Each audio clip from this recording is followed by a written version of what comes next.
Bienvenidas y bienvenidos a esta sesión de la asignatura Formación Cívica y Ética de tercer grado.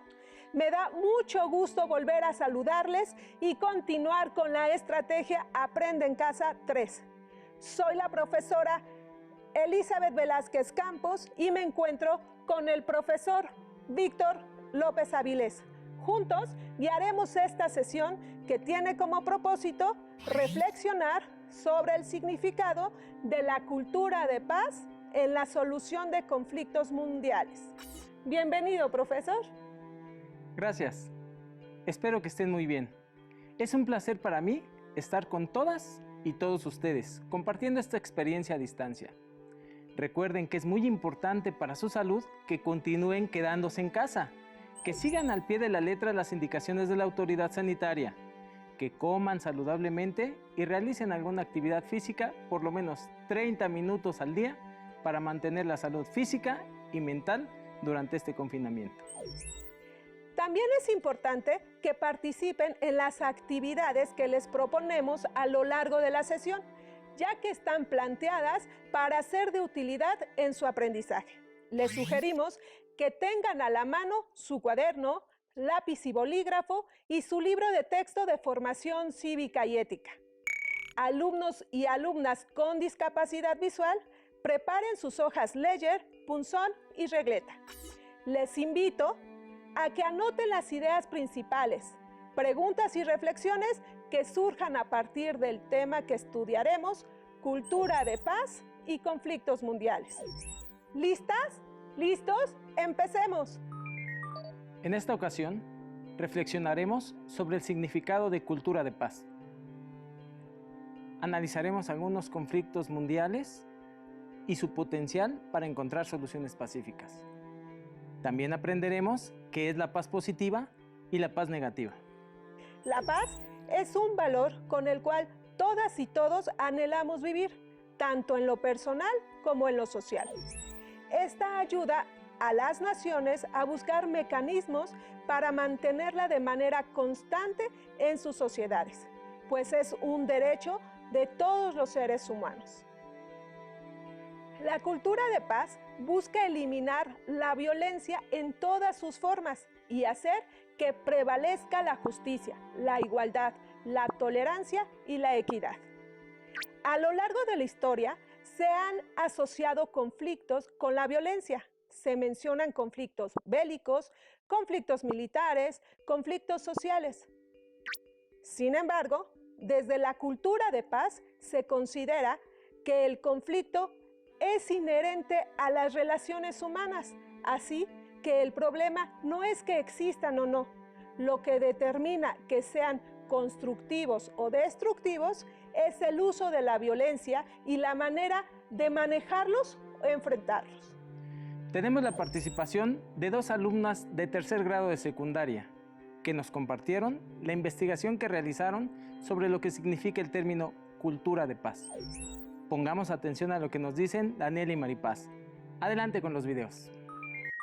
En cuanto al significado de cultura de paz, yo encontré que la UNESCO invita a sus países miembros para que ofrezcan programas de educación en donde enseñen que la cultura de paz es un sistema de actitudes, valores y habilidades basados en el respeto de la dignidad humana, mediante el rechazo de la violencia y promoviendo la tolerancia, la empatía y el diálogo tanto entre personas como en naciones. De esta manera, puede lograr que las sociedades sean más inclusivas, solidarias y menos violentas.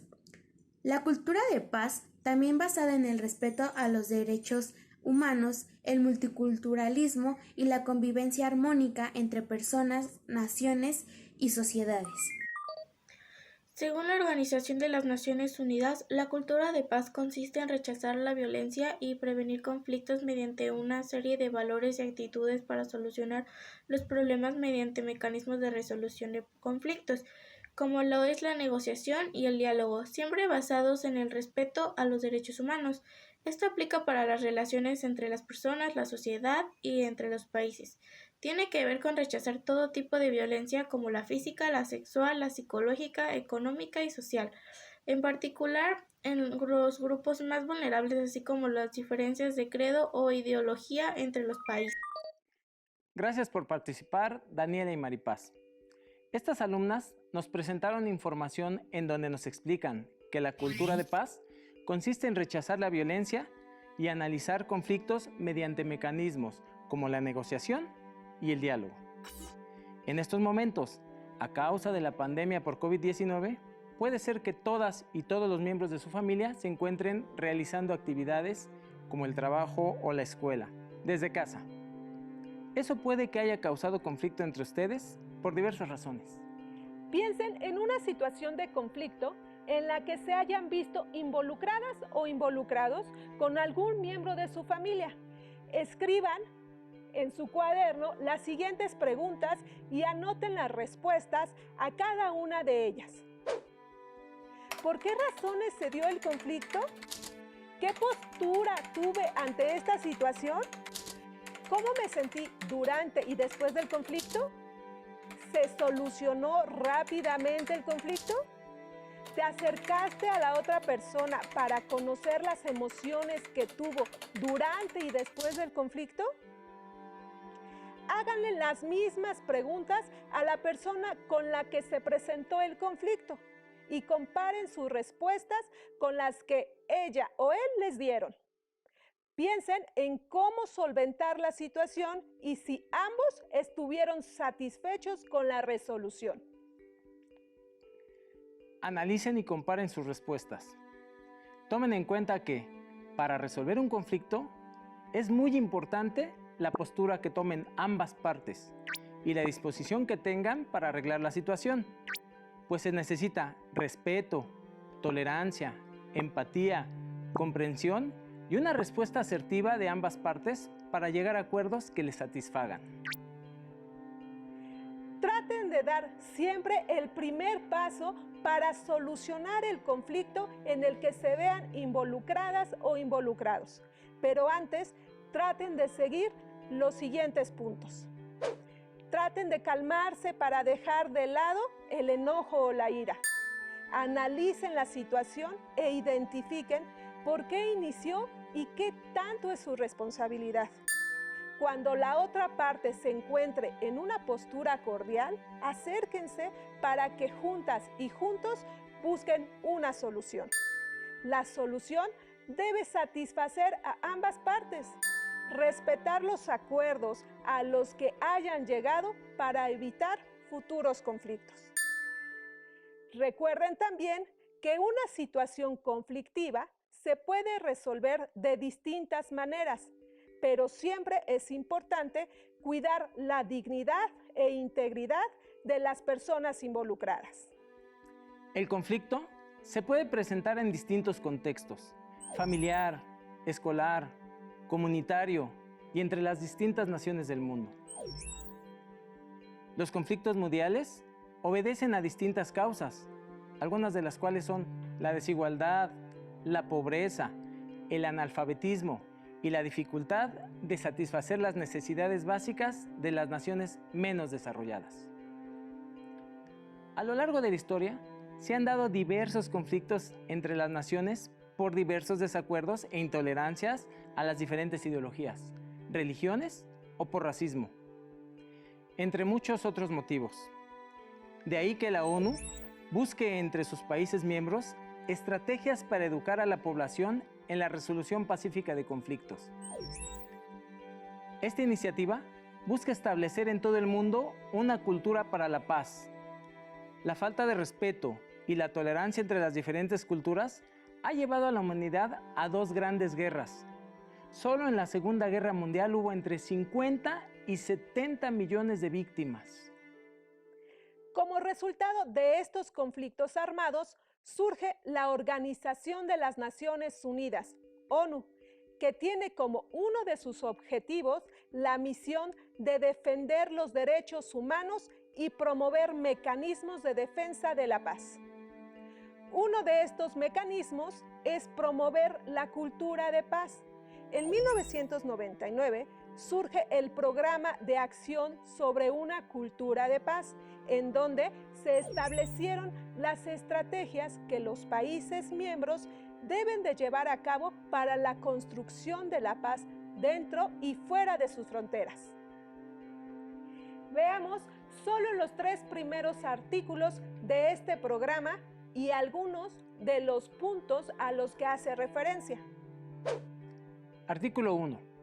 Una cultura de paz es un conjunto de valores, actitudes, tradiciones, comportamientos y estilos de vida basados en el respeto a la vida, el fin de la violencia y la promoción y práctica de la no violencia por medio de la educación y el diálogo y la cooperación. El respeto pleno y la promoción de todos los derechos humanos y las libertades fundamentales. El compromiso con el arreglo pacífico de los conflictos. El respeto y el fomento de la igualdad de derechos y oportunidades de mujeres y hombres. Artículo 2. El progreso hacia el pleno desarrollo de una cultura de paz se logra por medio de valores, actitudes, comportamientos y estilos de vida propicios para el fomento de la paz entre las personas, los grupos y las naciones. Artículo 3.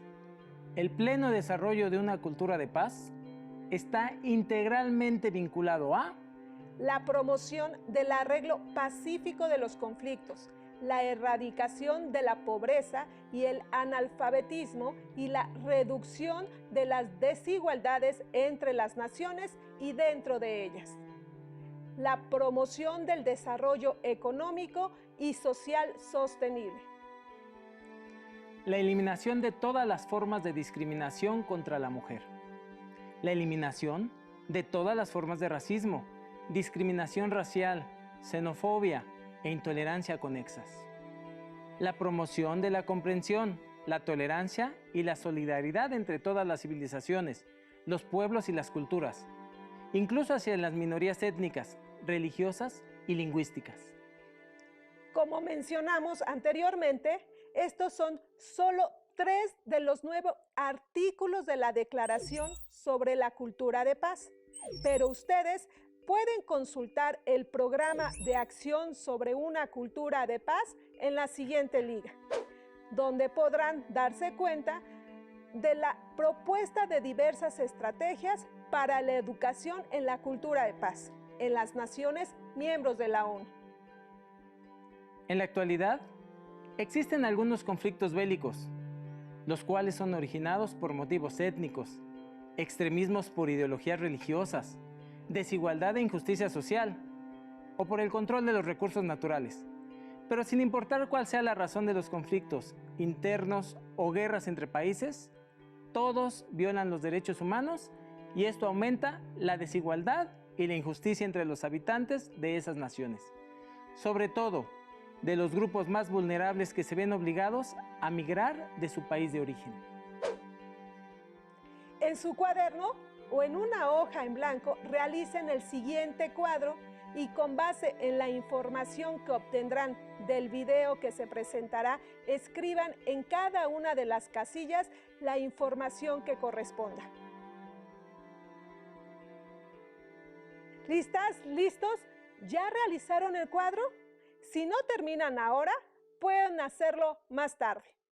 Veamos y escuchemos el video. El día de hoy, Tlali y yo platicamos sobre el conflicto territorial que sucede en Siria desde hace algunos años. Uno de los enfrentamientos bélicos más grandes y complejos de nuestra época. Se calcula que alrededor de la mitad de su población ha tenido que abandonar su hogar. ¿Por qué Siria vive en guerra? ¿Cuáles son los motivos que la originaron? Sus causas son múltiples. Veamos algunos factores.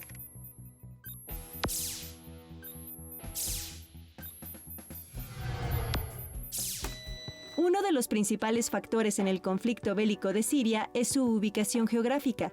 Se localiza al suroeste de Asia, en una zona estratégica que es paso hacia los mayores yacimientos de petróleo en el mundo. A lo largo de su historia, esta región ha sido punto de intercambio comercial, social y cultural entre Oriente y Occidente. Su control ha sido disputado por múltiples imperios, gobiernos y poderes. El territorio sirio forma parte del desierto, por el que se puede trasladar directamente petróleo y gas natural del Golfo Pérsico hacia Europa Occidental. Algunas potencias mundiales buscan el dominio de la zona para garantizar el abasto de tales energéticos. Si la región donde se ubica Siria conecta Oriente con Occidente, quiere decir que ha sido punto de encuentro de diversas culturas. Así es. Continuemos con la cápsula.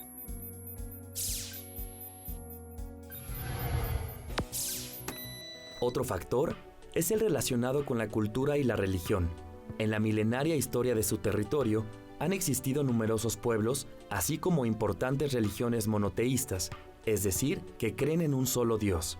La existencia de Siria como país data desde finales de la Primera Guerra Mundial, y sus fronteras fueron impuestas a conveniencia de Francia e Inglaterra, sin tomar en cuenta la diversidad de culturas que habitaban allí.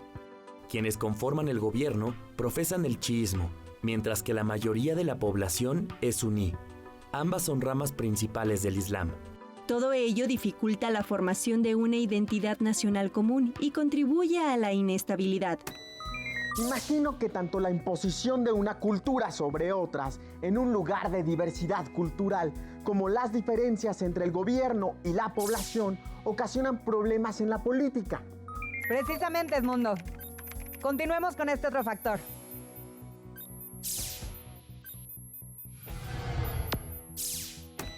La política siria es inestable debido, entre otras cosas, a un gobierno severo y dominante que fue encabezado por Hafez al-Assad durante 30 años y continuado por su hijo Bashar al-Assad.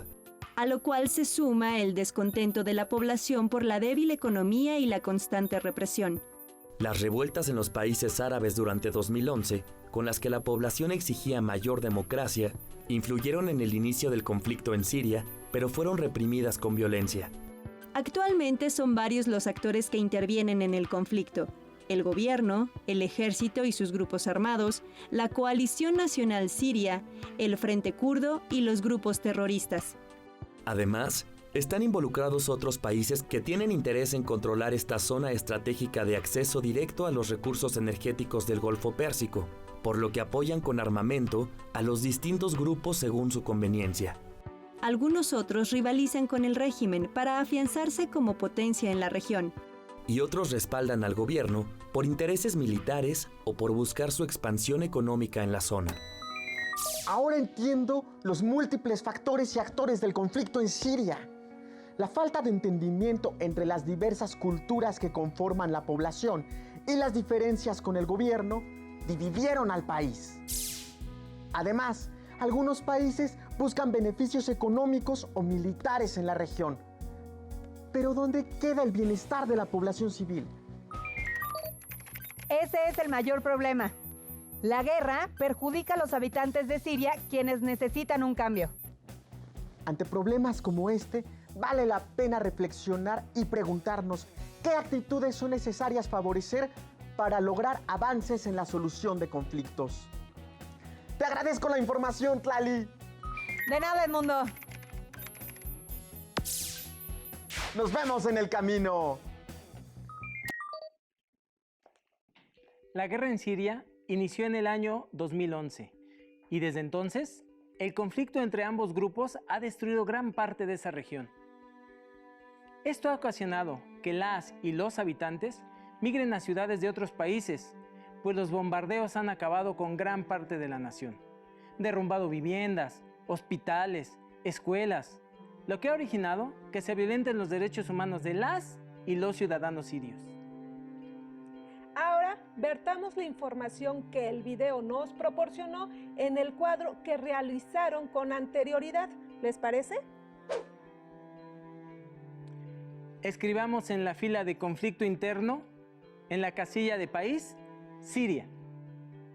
En la casilla de causas, ubicación geográfica, recursos naturales, cultura y religión, grupo chiita, minoría, el gobierno, grupo suri, mayoría, resto de la población. En la casilla de consecuencias, inestabilidad política, economía débil, represión por parte del gobierno, surgimiento de grupos terroristas, pobreza. En la casilla de solución, promoción de la comprensión, la tolerancia. el respeto pleno y la promoción de todos los derechos humanos y las libertades fundamentales. Estos puntos son los que propone la ONU para la construcción de la paz. Les acabamos de mostrar un ejemplo.